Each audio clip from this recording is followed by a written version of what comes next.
batu yang dipukul oleh tangan Nabi Saleh alaihi salam, keluarlah unta betina dengan ciri-ciri sama persis seperti yang disebutkan oleh kaum Tsamud.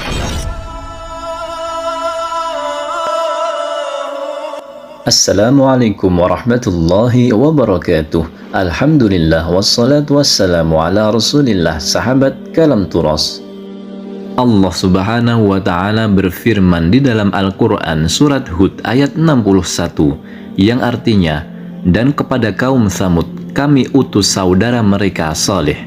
Dia berkata, wahai kaumku, sembahlah Allah, tidak ada Tuhan bagimu selain Dia.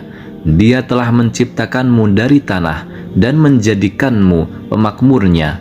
Karena itu mohonlah ampun kepadanya, kemudian bertobatlah kepadanya. Sesungguhnya Tuhanku sangat dekat rahmatnya dan memperkenankan doa hamba-hambanya. Nabi Saleh alaihi salam merupakan salah satu dari 25 nabi yang diutus Allah subhanahu wa ta'ala. Nabi Saleh alaihi salam merupakan nabi kelima yang diutus untuk menyebarkan ajaran menyembah Allah subhanahu wa ta'ala kepada kaum Tsamud. Setelah kehancuran kaum 'Ad yang hidup di zaman Nabi Hud alaihi salam, beberapa ulama meriwayatkan jika Nabi Saleh alaihi salam memiliki seorang ayahanda bernama Ubaid. Nabi Saleh alaihi salam diangkat oleh Allah subhanahu wa ta'ala sebagai seorang nabi pada sekitar tahun 2100 sebelum Masehi. Kaum Tsamud sangat pandai dalam hal memahat batu, terutama batu-batu pegunungan. Hal tersebut dikarenakan daerah Hadramaut yang merupakan tempat tinggal kaum Tsamud yang memiliki banyak pegunungan, sesuai dengan firman Allah subhanahu wa ta'ala dalam Al-Quran surat Al-Fajr ayat 9, yang artinya, dan terhadap kaum Tsamud yang memotong batu-batu besar di lembah. Kaum Tsamud yang menjadi target dakwah dari Nabi Saleh alaihi salam adalah kaum yang menyambung hidup mereka melalui bercocok tanam, arsitektur, dan beternak. Kemampuan yang dimiliki kaum Tsamud di bidang arsitektur sangatlah mengagumkan. Mereka memahat bukit berbatu yang banyak ditemukan di daerah Al-Hijr menjadi bangunan indah dan megah. Sedangkan pada hamparan tanah yang datar, mereka membangun istana-istana. Bukit-bukit batu yang dipahat oleh kaum Tsamud membentuk bangunan-bangunan rumah yang mereka tinggali dengan gaya khas peninggalan Yunani dan Romawi kuno. Pada saat itu, diketahui kaum Tsamud menyembah berhala seperti yang dilakukan secara turun-temurun oleh nenek moyang mereka. Awalnya kaum Tsamud sangat menghormati sosok Nabi Saleh alaihi salam karena mereka menaruh harapan pada beliau untuk meneruskan tradisi kaum Tsamud, yaitu menyembah berhala. Namun ketika Nabi Saleh alaihi salam mulai menyampaikan ajakan untuk menyembah Allah subhanahu wa ta'ala dan bertakwa kepadanya, maka kaum Tsamud menjadi kecewa dan murka. Mereka mulai memusuhi Nabi Saleh alaihi salam karena beliau meminta untuk meninggalkan sesembahan berhala yang sudah menjadi bagian dari tradisi mereka secara turun-temurun. Selain memiliki kebiasaan menyembah berhala, tabiat lainnya yang dimiliki oleh kaum Tsamud adalah memiliki sifat angkuh dan sombong. Mereka seringkali meremehkan dan memandang rendah kaum lainnya.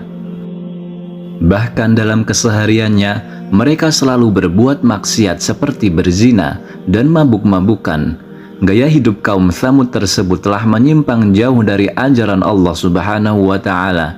Oleh karena alasan tersebut, Allah subhanahu wa ta'ala mengangkat Nabi Saleh menjadi nabi dan ditugaskan untuk berdakwah kepada kaum Tsamud, seperti yang difirmankan oleh Allah subhanahu wa ta'ala di dalam Al-Quran surat Al-A'raf ayat 73, yang artinya, dan kepada kaum Tsamud kami utus saudara mereka Saleh. Dia berkata, wahai kaumku, sembahlah Allah, tidak ada Tuhan sesembahan bagimu selain Dia. Sesungguhnya telah datang kepadamu bukti yang nyata dari Tuhanmu. Ini seekor unta betina dari Allah sebagai tanda untukmu. Biarkanlah dia makan di bumi Allah. Janganlah disakiti, nanti akibatnya kamu akan mendapatkan siksaan yang pedih. Ketika Nabi Saleh alaihi salam mulai berdakwah kepada kaum Tsamud tentang ajaran untuk menyembah Allah Subhanahu wa taala, maka kaum Tsamud terbelah menjadi dua kelompok yang saling bertentangan. Kelompok pertama yaitu yang mengikuti Nabi Saleh alaihi salam yang dipimpin oleh Junda bin Amr bin Mahlab bin Lubaid bin Jawas. Junda bin Amr adalah salah satu tokoh pemuka di kaum Tsamud. Sedangkan kelompok yang menentang Nabi Saleh alaihi salam dipimpin oleh Zu'ab bin Amr bin Lubaid al-Habbab dan Rabbab bin Sa'ar bin Julmas. Zu'ab dan Rabbab bahkan menghalang-halangi ketika Nabi Saleh alaihi salam hendak mengajak sepupunya yaitu Junda bin Syihab untuk mengikuti ajarannya.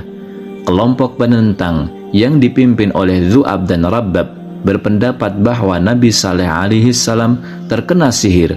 Mereka tidak terima dengan ajaran yang dibawa oleh Nabi Saleh alaihi salam itu. Selain itu, Nabi Saleh alaihi salam juga dianggap sebagai pembohong karena mereka tidak percaya apabila utusan Allah Subhanahu wa taala adalah manusia biasa yang sama seperti mereka, sehingga mereka menuntut mukjizat sebagai bukti kerasulannya. Dijelaskan oleh para mufassir bahwa sebagai bukti kerasulan Nabi Saleh alaihi salam, kaum Tsamud menantang beliau untuk dapat mengeluarkan seekor unta betina yang sedang hamil 10 bulan dari sebuah batu besar yang ditunjuk oleh mereka. Nabi Saleh alaihi salam pun menyanggupi permintaan kaum Tsamud tersebut dan mulai berdoa kepada Allah Subhanahu wa taala. Kemudian dengan kuasa Allah Subhanahu wa taala, dari permukaan batu yang dipukul oleh tangan Nabi Saleh alaihi salam, keluarlah unta betina dengan ciri-ciri sama persis seperti yang disebutkan oleh kaum Tsamud. Unta tersebut dikenal dengan sebutan unta betina Allah. Maka mereka semua terkejut. Kejadian mukjizat tersebut membuat sebagian dari kaum Tsamud yang menyaksikannya menjadi pengikut Nabi Saleh alaihi salam. Namun ada pula yang masih pada pendiriannya untuk menentang Nabi Saleh alaihi salam. Maka bersabdalah Nabi Saleh alaihi salam yang difirmankan dalam surat Hud, yang artinya, "Hai kaumku, inilah unta betina dari Allah Subhanahu wa taala sebagai mukjizat yang menunjukkan kebenaran untukmu. Sebab itu biarlah dia makan di bumi Allah, dan janganlah kamu mengganggunya dengan gangguan apapun yang akan menyebabkan kamu ditimpa azab yang dekat. Dan janganlah kamu sentuh unta betina ini dengan sesuatu kejahatan yang menyebabkan kamu akan ditimpa oleh azab hari yang besar." Seperti yang diriwayatkan dalam Al-Quran, Nabi Saleh alaihi salam berpesan kepada umatnya untuk tidak berbuat jahat kepada unta betina Allah. Bahkan Nabi Saleh alaihi salam mengizinkan kaumnya untuk memerah dan mengonsumsi susu unta tersebut secara bergantian. Namun hal tersebut tidak serta-merta membuat mereka bersyukur dan berterima kasih. Para penentang Nabi Saleh alaihi salam bahkan tidak suka akan kehadiran unta tersebut karena dianggap meminum banyak air di sumber mata air milik mereka. Para kaum Tsamud yang menentang Nabi Saleh alaihi salam merasa sangat kesal karena banyak ternak mereka yang kekurangan air. Mereka menganggap kehadiran unta betina itu hanya menambah beban mereka karena menghabiskan jatah air di sumber mata air mereka. Mereka pun segera memikirkan rencana jahat untuk membunuh unta betina tersebut.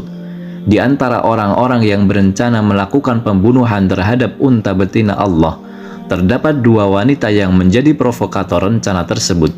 Dua wanita tersebut adalah Saduk binti Mahya bin Zuhair al-Mukhtar dan Unaizah binti Ghunaim bin Mijlas. Unaizah merupakan istri dari Zu'ab, salah satu pemimpin kelompok penentang Nabi Saleh alaihi salam. Unaizah dan Zu'ab memiliki 4 orang anak perempuan dan membentuk perjanjian dengan Qudor bin Salif untuk dapat memilih salah satu anaknya apabila dia berhasil membunuh unta betina itu. Saduk pun melakukan hal yang sama, yaitu menawarkan dirinya sendiri pada Misra bin Maharaj bin Mahya apabila Misra mampu membunuh unta tersebut. Qudor dan Misra yang tergiur dengan tawaran kedua wanita tersebut pun bertekad penuh untuk membunuh unta betina dengan mengajak 7 pemuda yang lain. Mereka mengawasi ketika unta betina sedang minum air di mata air, lalu secara kilat memanah betis unta tersebut sembari menikam bagian perut unta dengan menggunakan pedang. Dengan begitulah terbunuhlah unta betina Allah Subhanahu wa Ta'ala yang merupakan mukjizat milik Nabi Saleh alaihi salam. Nabi Saleh alaihi salam sangat sedih ketika mengetahui bahwa unta betina Allah Subhanahu wa Ta'ala telah dibunuh oleh kelompok penentangnya. Nabi Saleh alaihi salam pun segera mengingatkan para pembunuh unta agar segera bertaubat atau azab yang pedih akan datang kepada mereka. Namun mereka justru meremehkan peringatan dari Nabi Saleh alaihi salam, bahkan menentang agar azab segera diturunkan. Maka Nabi Saleh alaihi salam pun berpesan kepada mereka untuk bersukaria selama 3 hari sebelum datangnya azab. Seperti yang diriwayatkan dalam Al-Quran surat Hud ayat 65, yang artinya, maka mereka menyembelih unta, kemudian dia Saleh berkata, bersukarialah kamu semua di rumahmu selama 3 hari. Itu adalah janji yang tidak dapat didustakan. Perbuatan mereka membunuh unta tersebut adalah suatu pelanggaran terhadap larangan Nabi Saleh alaihi salam. Oleh karena itu Allah Subhanahu wa Ta'ala menjatuhkan kepada mereka hukuman, yaitu membatasi hidup mereka hanya dalam tempo 3 hari. Maka sebagai ejekan mereka disuruh bersukaria selama 3 hari itu. Pada hari pertama sebelum datangnya azab yang menewaskan pembunuh unta dan para kaum Tsamud yang ingkar kepada Allah, wajah mereka berubah menjadi warna kuning. Pada hari kedua wajah mereka menjadi merah, dan pada hari yang ketiga wajah mereka menjadi berwarna hitam. Diriwayatkan oleh Imam Ibnu Katsir, pada hari keempat setelah matahari terbit, maka datanglah azab Allah Subhanahu wa Ta'ala yang sangat dahsyat kepada kaum Tsamud yang ingkar. Azab yang diterima oleh mereka adalah terdengarnya suara keras dari langit, dan terjadilah gempa bumi yang dahsyat sekali. Para pembunuh unta dan kelompok penentang Nabi Saleh alaihi salam pun mati bergelimpangan di rumah mereka masing-masing.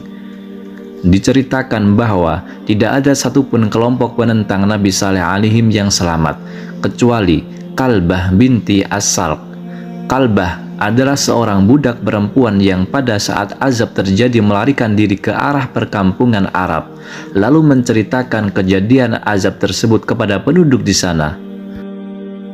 Kemudian Kalbah diberi minum oleh salah satu warga perkampungan tersebut. Namun setelah meminum, Kalbah langsung tewas seketika. Begitulah azab Allah Subhanahu wa Ta'ala. Sedangkan Nabi Saleh alaihi salam dan para pengikutnya yang beriman kepada Allah Subhanahu wa Ta'ala selamat dari kejadian tersebut. Meskipun tidak diceritakan dalam Al-Quran mengenai kehidupan Nabi Saleh alaihi salam dan pengikutnya setelah kejadian yang menimpa kaum Tsamud, namun terdapat sumber yang mengatakan bahwa mereka berpindah ke daerah Ramlah di kawasan Palestina. Wallahu a'lam. Wassalamualaikum warahmatullahi wabarakatuh.